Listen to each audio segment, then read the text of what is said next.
les filles. Bon, aujourd'hui, je fais cours dans mon salon que j'ai transformé en salle de classe spécialement pour vous. C'était ça ma petite surprise, elle est pas belle mon affiche? Bon, alors tout ça pour vous dire. Aujourd'hui, je vais vous présenter le World Trade Center et les attentats du 11 septembre 2001. C'est quelque chose qui me touche particulièrement parce que j'avais à peu près votre âge quand ça arrivait. Et c'est un événement que j'ai assisté en direct à la télé. Il était fin d'après-midi en France. Aux États-Unis, il était entre 9h30 et 11h quand les deux tours jumelles du World Trade Center se sont effondrées. Et je voudrais un petit peu vous parler de ce qui s'est passé, pourquoi, qu'est-ce que ça a entraîné, voilà, dans ce petit cours. Alors déjà, il faut savoir que les tours jumelles, c'est un centre d'affaires, enfin c'était un centre d'affaires international. On trouvait beaucoup d'entreprises, on trouvait également beaucoup de traders, des gens qui travaillaient pour la bourse, des grandes entreprises, etc.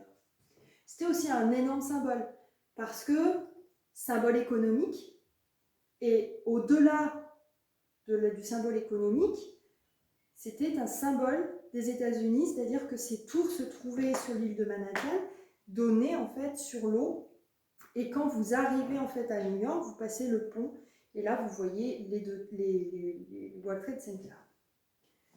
Qu'est-ce qui s'est passé le 11 septembre 2001? 4 avions. 4 avions ont été détournés. Le premier, ne vous inquiétez pas, je vous ferai un zoom sur la photo après. Le premier, c'est le Patagone. C'est-à-dire qu'il y a un avion qui a été détourné.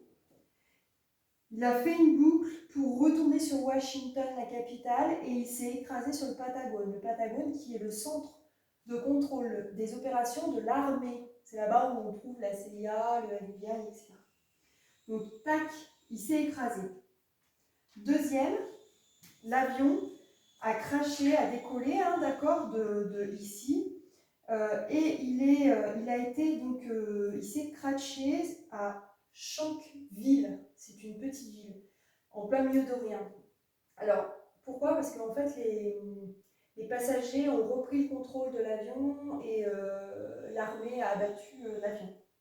Malheureusement, 2 avions, un qui décollait de Boston, l'autre également, d'accord, ont été détournés et se sont écrasés sur les Twin Towers, c'est-à-dire les tours jumelles du World Trade Center. C'était une équipe très bien organisée de 19 terroristes, donc ça c'est quand même énorme. Le World Trade Center, enfin moi je m'en souviens, le premier avion, celui-là, honnêtement, on voyait des images en boucle à la télé, si vous voulez regarder sur internet, vous pouvez. On voyait des images, mais il n'y avait pas de commentaires parce que les journalistes ne savaient pas ce qui se passait. Ils ont tout imaginé au début, et puis l'information est tombée, et surtout quand le deuxième avion a percuté la deuxième tour, là on s'est dit, oui, il y a une attaque terroriste, et pourquoi il y a des avions qui foncent dans des tours. Ça a mis quelques minutes, alors grosses minutes, et les tours en fait se sont effondrées. Ça a fait, au total, ces 4 détournements, en parlant aussi des personnes qui étaient dans les avions, ça a fait 2977 morts, presque 3000. Il y a eu 1,6 million de tonnes de déchets, de débris, que vous pouvez voir ici. La ville était remplie de poussière, vous ne voyez plus rien. Même les journalistes, c'était incroyable. Et pour secourir les quelques rescapés, il y a eu à peu près 200 rescapés qu'on a retrouvés au fin fond des gravats. Il y a eu 200 pompiers mobilisés. Alors si vous avez envie d'en savoir plus sur les pompiers new-yorkais, il y a un magnifique film d'Oliver Stone qui s'appelle World Trade Center avec Nicolas Cage, et je vous le conseille parce que c'est une histoire vraie, mais vraiment il est top.